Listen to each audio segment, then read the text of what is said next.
When the Miller family went bankrupt, I married Alice. I guided her company through bankruptcy and restructuring, landing myself on the list of the wealthiest people. But she claimed I had taken advantage of her vulnerability and destroyed her happiness. To retaliate, she announced a high-profile relationship with a young lover, while I remained her secret husband. Later, feeling hopeless, I attempted suicide and divorced her. Yet she cried her eyes out, kneeling and begging for me to come back. The hands of the clock slid to midnight, and the meal on the dining table had long gone cold. Suppressing the nameless bitterness in my heart, I got up and went to the bedroom to rest. Today is our wedding anniversary, and she still hasn't come home. She's probably spending the night with Joel. Just as I turned, the phone on the table rang. It was Alice. I was surprised, but answered immediately. Wish Hotel, private room 709. Her words were brief, but perfectly clear. A hotel suite, the kind of place you'd book for a big anniversary celebration. My heart swelled with joy, and my voice was bright as I hurriedly replied, "Okay, I'll be right there." But when I pushed open the door to the suite, I froze. I stared blankly at the noisy crowd and the banner hanging across the room. The banner read in bold letters, "Congratulations, Joel, on getting into grad school." Alice and Joel were the stars of the show, surrounded by a crowd of admirers. Blood rushed to my head, a hot mix of humiliation and the rage of being played for a fool. I looked at Alice. She simply held onto Joel's arm, looking down at me with a faint, mocking smile. Look, he's here. Haha, I told you he'd definitely show up. What a simp, seriously. She's got a boyfriend, and he's still chasing after her. A simp who's going to end up with nothing, haha. The guests were my old classmates, a petty group who always delighted in tearing open old wounds. I turned to leave, slamming the door behind me, but it wouldn't budge. It was locked from the outside. Seeing my attempt to escape, the group started to close in, their intentions clearly malicious. "Hey, don't go, man, you just got here. We were just messing with you. Don't take it so seriously. Come on, have a few drinks." They pushed and pulled me back to a seat. In the struggle, several glasses of hard liquor were poured down my throat. I've always been a lightweight, and now my head was spinning. I shook it, trying to clear the fog of alcohol. When I looked up again, I found myself standing in my own kitchen at home. The food on the dining table was stone cold. A chill ran through my heart as I staggered toward Alice. Facing her puzzled and surprised expression, I frowned and asked, "Do you remember what today is?" "It's our wedding anniversary." As the words left my mouth, all my grievances surged to the surface. I pointed at the cold meal. "I spent weeks learning how to make this for you, and it all went cold while I waited." Alice's look of surprise melted into a playful smirk. I frowned, not understanding what was so funny. The next moment, a cup of cold water splashed across my face. The dining table, the food, the clock, the entire scene of my home collapsed around me. The banner, the raucous laughter, the furious face of Joel, these were the real scenes, reminding me I was still in that hotel suite. Joel splashed another cup of cold water on me. It streamed down my neck, soaking my chest and back, my dazed and shocked expression making me look utterly pathetic. "Black, stay away from Alice," Joel said coldly. "If you keep fantasizing about a woman who doesn't belong to you, I'll teach you a lesson you won't forget." The room erupted in laughter. What a simp, even fantasizing about marrying her. I wanted to flee, but hands held me down in my seat, pinning me in place. "Why are you in such a hurry to leave?" Someone slurred. "We're not done having fun with you yet. Leaving now would be disrespectful to the rest of us." I sat in the corner, praying for the party to end. The group started a game of truth or dare, their laughter and screams echoing through the room. This time, Alice was chosen. Her dare was to kiss Joel in front of everyone. My heart twisted into a tight, painful knot. I couldn't watch her kiss him. It would feel like my own execution. I kept my head down, bracing for the inevitable cheers and applause, but they never came. Instead, the room fell into an eerie silence. A shadow fell over me. A voice purred. "How am I supposed to kiss you with your head down?" I looked up suddenly, only to see Alice staring down at me, her expression full of mockery. She lifted my chin, her lips brushing against my ear as she whispered, so only I could hear, "Happy anniversary. I'll make it up to you." Her intoxicating scent clouded my already foggy mind. I looked up, waiting for that fragrant kiss. But all I got was a sneer. Alice shoved my hand away and walked off with a light, cruel laugh. She turned and pulled Joel into a passionate kiss, right as he fell into her embrace. I couldn't bear it anymore. I kicked the locked door open and fled in disgrace. I think once Alice and I were in love. We met at a campus dance. Our waltz was perfectly synchronized, as if we were the only two people in the room. Afterward, she hid in my arms, her laughter pure and lively, stirring something deep inside my heart. I started noticing her around campus after that, and then we unexpectedly met again at an internal business meeting. We suddenly realized who the other was. The rumored heir, recently returned from abroad. I was the heir to the Harrison fortune, and she was the heiress of the Miller family. We were a perfect match, born for each other. I began to pursue her, and her responses grew increasingly enthusiastic. We had dinners, went shopping, exchanged gifts, and spent the entirety of Valentine's Day together. Everyone assumed we would end up together, and so did I. So on the day the Miller family declared bankruptcy, I presented her with a contract and a list of my assets, telling her that marrying me was her best option. I would protect her company through the bankruptcy and restructuring. She stared at the thick contract for a long time. In the end, with red-rimmed eyes and trembling hands, she signed her name over and over, cursing me under her breath. Taking advantage of the situation, seizing power. Is this fun for you, Black? On our wedding day, she told me without a trace of emotion that she didn't love me. Our marriage was just an alliance, she said, and we would each play our own game. She suppressed all news of our marriage, but the very next day, she went public with her love for Joel. I told myself it was okay, that she would come back once she'd had her fun. A small cry woke me from my thoughts.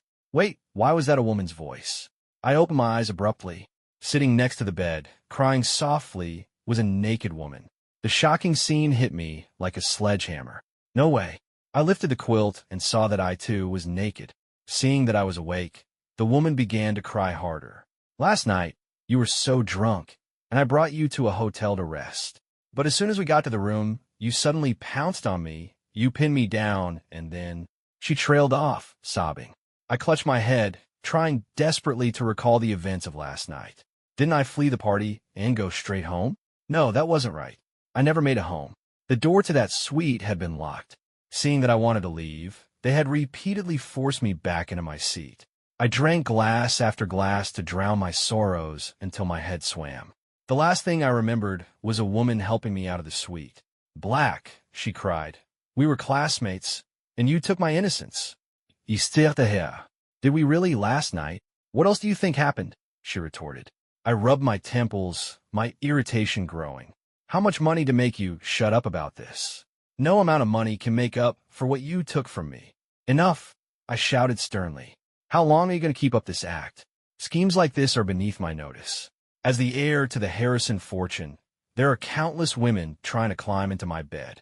This drunken one-night stand routine has been obsolete for centuries. I grabbed her chin, forcing her to meet my gaze. Don't you know that men can't even get it up when they're blackout drunk? I was dead drunk last night. How could I possibly have had sex with you? If you want money, name your price. Otherwise, get out. The woman hurriedly threw on her clothes and fled the hotel room. In my panic, the scenes from the party gradually resurfaced in my mind. I sat dazed on the edge of the bed. After a long time, I finally got dressed and walked out of the room.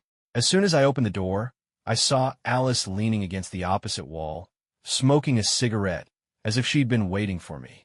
Is this the kind of woman you're into now? Alice asked coldly, exhaling a plume of smoke. My eyes drifted to Joel standing beside her, his neck covered in undisguised hickeys.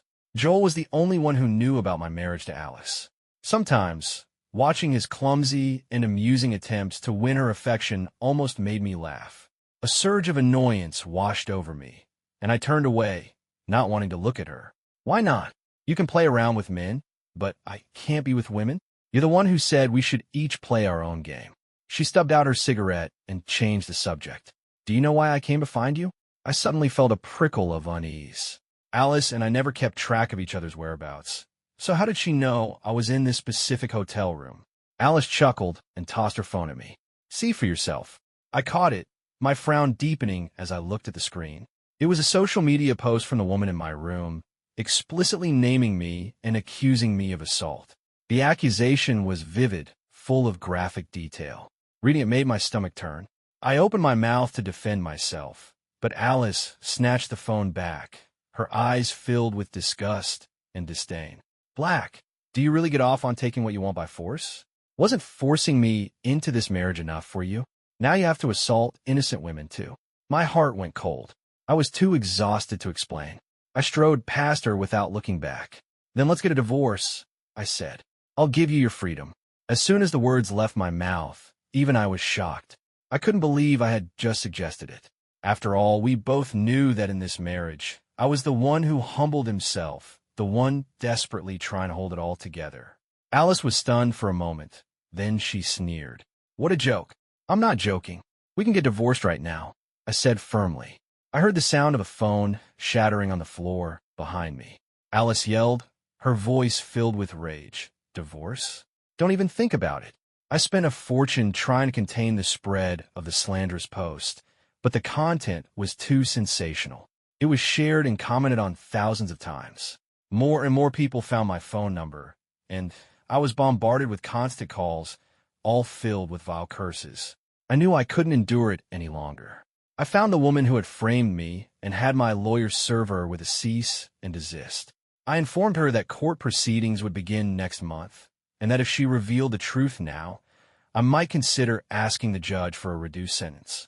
The woman panicked and told me the whole story. The more I listened, the deeper my frown became. Joel told you to do this? Yes. The woman nodded frantically. He said if I took some photos of us in bed and posted them online, he'd give me $30,000. I just thought it was a small thing. I didn't expect it to become a criminal offense. Joel, I savored the name, wanted to chew it up and swallow it whole.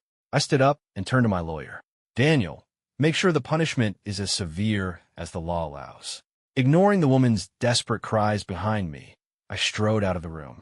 I sent the evidence and a copy of the legal notice directly to Joel. I told him that unless he and the woman publicly posted the truth online and made a video apology, I would see them both in court. 2 hours later, Alice brought Joel to my office. The moment he entered, Joel dropped to his knees. Black, I was just trying to play a joke on you. I'm so sorry. I had no idea it would blow up like this. Please forgive me. Alice pulled Joel to his feet. Don't kneel. Stand up. What can he possibly do to you? I watched the two of them coldly, observing their little performance. Alice calmed Joel down, then turned to me with a frown, ready to negotiate. Black, do you have any idea how much damage a lawsuit will do to Joel? If you really take him to court, he'll be expelled. Do you know how hard he worked to get into grad school? And what about me? I retorted. Does the harm done to me not count? What harm? She asked, feigning surprise. A man like you doesn't suffer from things like this. I couldn't help but laugh bitterly. I opened my messages and showed her the screen. Go D. Besides the endless stream of abusive words, there were terrifying, graphic images sent with curses against me. Seeing the messages, Alice fell silent. After a long moment, she took my hand gently. Just endure it for now. Joel worked so hard to get into grad school. It wasn't easy for him to get into our university. And was it easy for me? I asked, feeling as if I were talking to a stranger. We both worked our asses off to get into this school, enduring so much. Doesn't my hard work count for anything? I took out my phone and enlarged a screenshot of an email to show her. Because of my new reputation, I've been expelled. A flicker of hesitation crossed Alice's face. She gripped my hand tightly, forcing a smile. Black, it doesn't matter if you're expelled. You're the heir to the Harrison fortune, with your own company and wealth. You'll be successful even without this degree. But Joel comes from nothing. Without this degree, he'll have nothing. I held up a hand to stop her. What does his misfortune have to do with me? He's the one who framed me. Everything that's happened is his own damn fault. Why should I be the one to bear the consequences for him? A hint of anger flashed across Alice's face. So no matter what, you're determined to disgrace him and make him drop out. He has another option, prison. He can choose. I said, not backing down an inch. Either he publicly apologizes, or I take him to court. She pointed a finger at me. Black, you've got some nerve. Joel's apology video eventually went online. Overnight, it became a trending topic on Twitter. I thought this would clear my name, but people were no longer interested in explanations. He's the heir to the Harrison fortune. Rich and powerful people can always find a scapegoat. So pitiful, forced to take the fall for him. He just got into grad school, and now he's forced to drop out. What is wrong with this world? Comment after comment twisted the truth. Anyone with half a brain could tell who had hired the army of trolls. I called Alice. Did you hire them? So what if I did? She shot back. My fingers, which had been tapping a nervous rhythm on the desk, stopped cold. I never expected Alice to stop pretending. She had no idea that the relentless, abusive comments had driven me to the very edge. Now, I could only get to sleep with the help of sleeping pills. I had even been diagnosed with moderate depression. After a moment of silence, I spoke wearily into the phone. No one believes me, and I was expelled too. Are you done? Came her immediate, dismissive response. I couldn't tell if she had genuinely forgotten or was just pretending. This was the university we had both fought so hard to get into, the one we had endured so much for. To me, that school held all the memories of our youth. I fell silent again. After a long pause, I spoke, my voice heavy with exhaustion. Alice, let's get a divorce. This was the second time I had mentioned it. There was a long silence on the other end of the line. I continued, letting out everything I had been holding back. Since you already have someone you love, I'm willing to step aside. Being with you is exhausting. I don't want to compete for your favor anymore, or anxiously wait for you to throw me scraps of your affection. Let's just pick a date and get it over with. There was another long silence. Finally, Alice's weary voice came through the receiver. I don't agree. We'll discuss it in person when we have time. Fine. In person. I rubbed my forehead and hung up the phone. My assistant walked in and handed me a file. Mr. Harrison, a business partner, would like to meet with you this afternoon. Annoyed, I tossed the folder onto my desk. There are dozens of business partners. If I met with every single one of them in person, would I have any time left to actually run this company? My assistant shifted awkwardly. This partner is bringing a major overseas deal. It's worth $5 billion. I paused. Okay, schedule the meeting. Looking at the young woman in front of me, who was smiling broadly, I found it hard to believe she was the business partner bringing a $5 billion deal to the table. I'm Lisa. It's a pleasure to work with you. You as well. I tried my best to ignore the overly enthusiastic gleam in her eyes as I started to review the project proposal. Lisa, however, kept up a stream of nonstop chatter. Feeling helpless, I set the proposal aside and smiled at her. Could we perhaps focus on reviewing the proposal first? She tilted her head, her expression a mixture of disappointment and hope. Mr. Harrison, you really are forgetful. Have you forgotten me so quickly? I frowned, confused. Do we know each other? She sighed, took a small bunny keychain from her bag, and dangled it in front of me. Does this jog your memory at all? I stared at the little bunny, racking my brain, but came up with nothing. She sighed heavily. It's been 5 years, but I still remember. We met 5 years ago at a networking event for singles. I like you a lot, she said, a blush rising on her cheeks. And then you rejected me. You said you already had someone you liked. I cried, and you gave me this little keychain to cheer me up. She carefully placed the bunny keychain back in her bag, as if it were a precious treasure. I smiled helplessly. 5 years is a long time. Not for me, she said. My feelings haven't changed in 5 years. I still like you, and I'm going to pursue you again. Her words shocked the entire room. I hurriedly covered her mouth. What are you talking about? She cheerfully removed my hand. I haven't forgotten you in 5 years. I came back to find you, and since you don't have a girlfriend, I'm going to pursue you. I smiled helplessly. You've got it all wrong. I'm already married. What? Her mouth dropped open in shock. I smiled and asked, what made you so sure I didn't have a girlfriend? She fumbled, nervously explaining, people in love just have this certain glow about them. And there are all these little details. She said a lot more, but I zoned out. No wonder no one ever thought Alice and I were a couple, despite our secret marriage. Perhaps my smile was too bitter because Lisa finally stopped her incessant talking.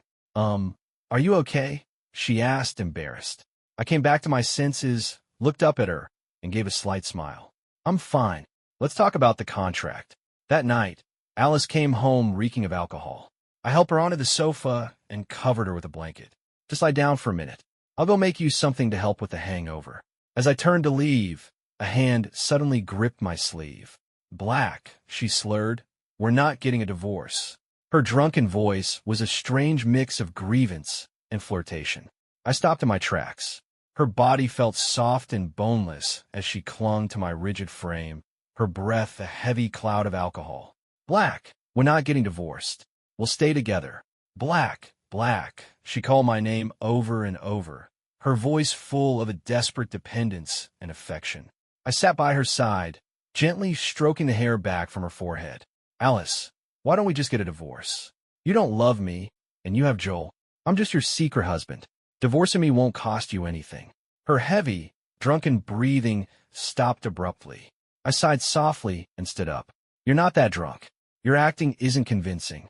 When you're really drunk, you just grab my face and kiss me. You don't speak in coherent sentences, and this whole anti-divorce speech is far too articulate. The hand gripping my sleeve tightened. I took off my jacket and draped it over her. If you want to keep up the act, then get some sleep. She sneered, her face turning ashen as she sat up straight. Black, I will not divorce you. Why? I asked, puzzled. Because, Black, I want you to be miserable forever. I want to use this marriage to lock you away from any chance of happiness.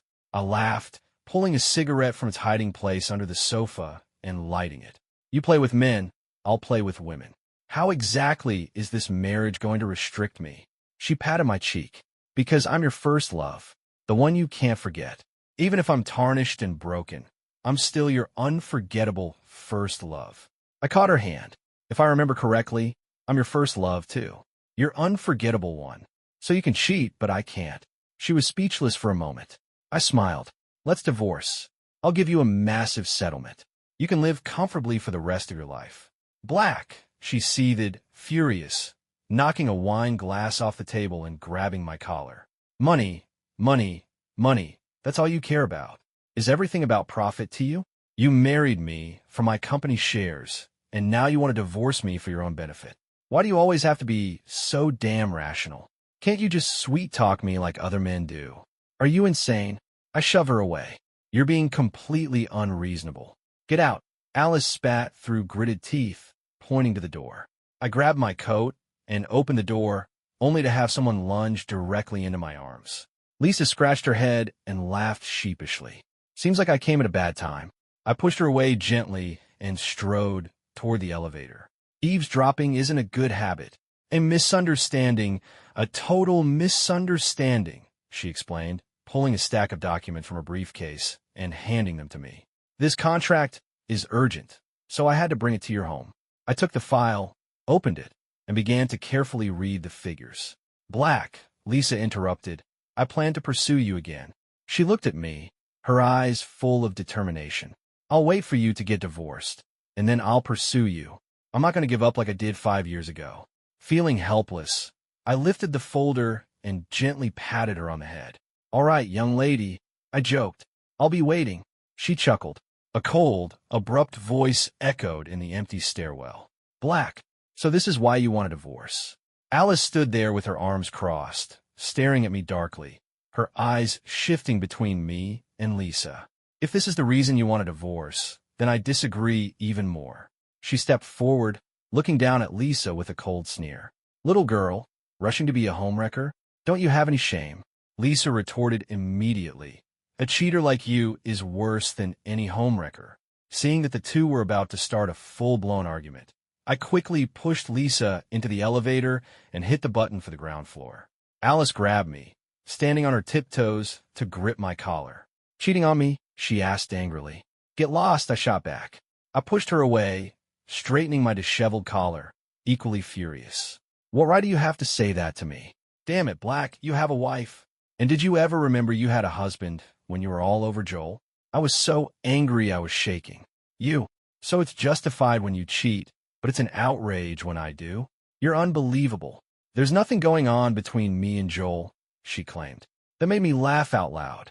All those blatant declarations of love on Facebook, kissing in public, you call that innocent? I was too tired to argue with her anymore and turned to leave. As I did, I saw Joel standing there, tears streaming down his face as he stared at Alice in disbelief. I sneered. Such innocence, indeed. I insisted on divorcing Alice, but she stubbornly refused, leaving me frustrated and utterly exhausted. Alice, what will it take for you to agree to a divorce? Over my dead body, a cold voice came from the other end of the line. The line went dead. I sighed, and I just put down the phone when it rang again. Hello, is this Black Harrison? This is City General Hospital. We need you to come down here immediately. Mom, Dad, I cried hysterically, clinging to the coffin, refusing to let anyone approach. Mr. Harrison, you have to let go, the funeral director said gently. If we don't proceed, we'll miss the appointed time. No, I won't. I clung to the edge of the coffin, refusing to release my grip. Suddenly, a sharp pain shot through my arm, and my consciousness slipped into darkness. The sedative has taken effect. Get Mr. Harrison to the hospital. Hurry and bury Mr. and Mrs. Harrison. My depression worsened. I could barely distinguish between reality and fantasy. In a daze, I seemed to see my parents standing in front of me again. Mom, Dad are back. I sniffled, feeling like a lost child. Black, don't be afraid. Mom and Dad will always be with you. But I can't feel you anymore, I cried, grabbing at their clothes, the last of their scent almost gone. Black, remember the jade pendant Mom gave you? It's our family heirloom. Do you still have it? I remember. I nodded frantically, like an obedient child. As long as you have it, Mom and Dad will always be by your side. Okay, I promised. I'll find it. In my memory, the jade pendant was in the drawer of my bedside table at home. I returned from the hospital and opened the front door. In the living room, Joel was kneeling in front of Alice. Alice, please, I don't want to break up. I'm willing to do anything. Just please don't break up with me. Alice impatiently handed him a document. Severance payment. $5 million. Sign it. No, I don't want it. I don't want it. Ignoring their melodramatic scene, I went to search the house. I turned the place upside down, but couldn't find it anywhere. Black, what on earth are you looking for? Alice asked. The jade pendant. My family heirloom. Alice frowned. The pure white one, carved like a deity. I reached out my hand. Yes, that's the one. Give it to me. She lowered her head, avoiding my eyes. Is it very important? Yes, it's important, I replied irritably. Give it to me. Alice stepped forward and hugged me. A terrible thought flashed through my mind, and I started to tremble all over. Black, I'll find the best jade carver in the world. I'll have them make an identical one for you. I pushed her away, my body trembling as I tried to suppress a complete breakdown. Alice, what do you mean? She looked up, her eyes filled with guilt and caution. Black, that jade pendant. It was lost about a month ago. Joel said he liked it, so I let him borrow it. And then he lost it. I honestly didn't know it was so important to you. A sharp slap echoed through the room. Alice's eyes widened in shock. My hand trembled as I slowly reached for her neck. I imagined my fingers wrapping around it, tightening. Alice, how could it not be important? I told you myself, at our wedding, there was a family heirloom. I always kept it in the deepest part of the drawer. How did Joel even see it? Alice's voice began to tremble. Black, let me explain. Alice, I screamed, collapsing to the floor as tears fell like rain. Why did my parents die? Because you kept calling them, distracting them while they were driving.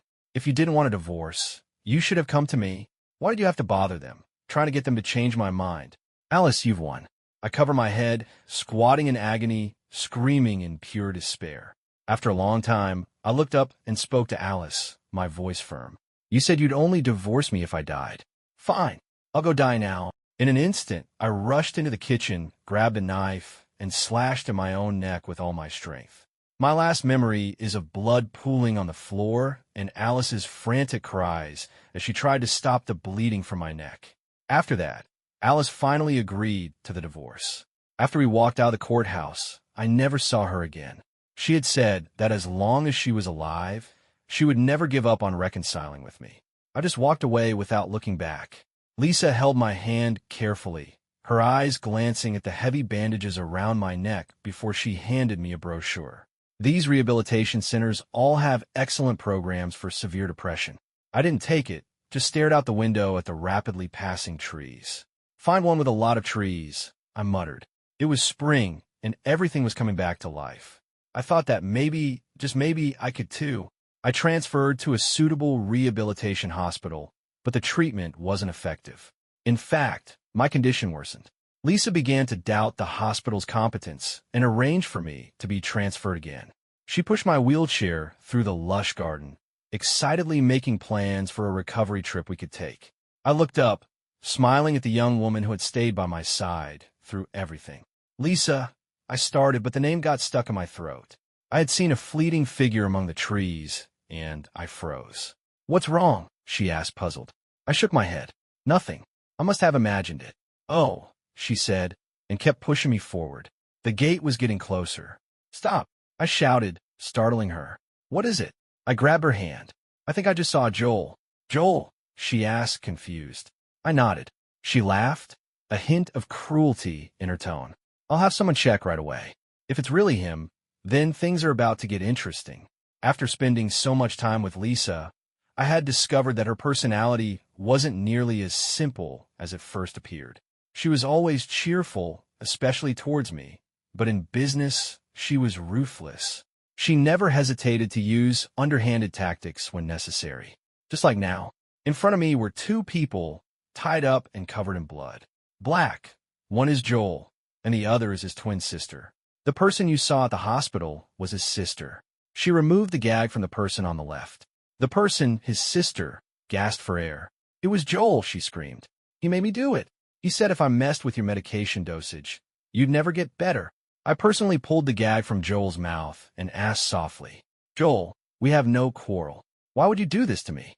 Joel struggled against his restraints like a fish out of water. "Because I hate you. I hate that Alice loves you. From the very beginning, she only ever saw me as your substitute, a tool to make you jealous. I was so happy when you two divorced. I was never going to let you recover and get back together with her." I gagged him again and remained silent for a long time. "There's no chance for us to get back together." I stood up and walked out of the room. "Hand them over to Alice," I said. "She'll know what to do with them." Lisa grabbed my hand, a hint of panic in her eyes. You're not going to forgive her, are you?" I smiled lightly, brushing her nose with my pinky finger. "You think too much." She still looked flustered. "Come abroad with me for treatment. Leave her completely behind." I smiled helplessly and stepped forward to hug her. "Don't be jealous. We're a couple now, aren't we? We need to give each other a sense of security. So yes, I'm willing to go abroad with you." "Deal. Deal."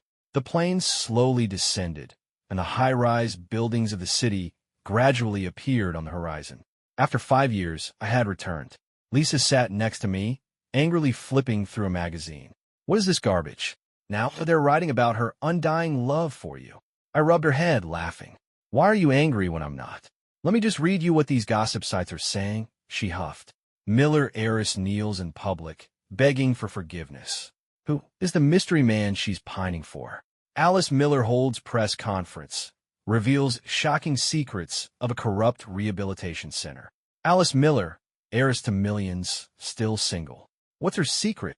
I laughed out loud at her dramatic tone, leaning over to look at the so-called shocking secrets. The 10-page article, tens of thousands of words long, detailed the entire love-hate saga between Alice and me. After I left the country, Alice had apparently gone mad, kneeling in public to beg for my return.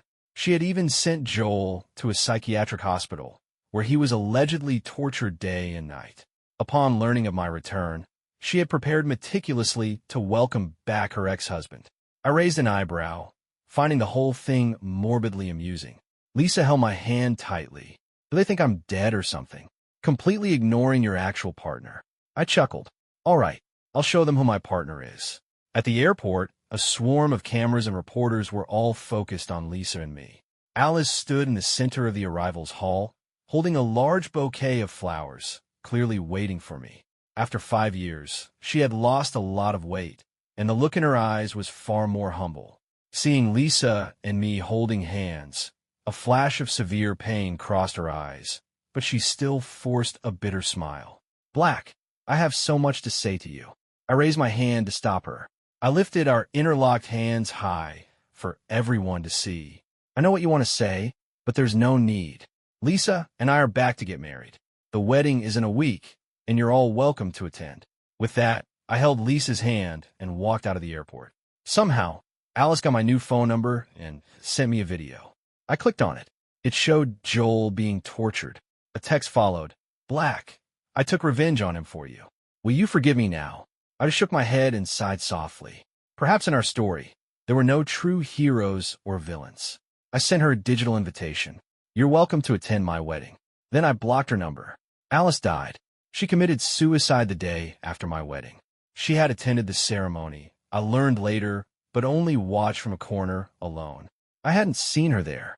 I only found out from the media reports afterward. She was dead, and I felt nothing. I truly no longer love her at all.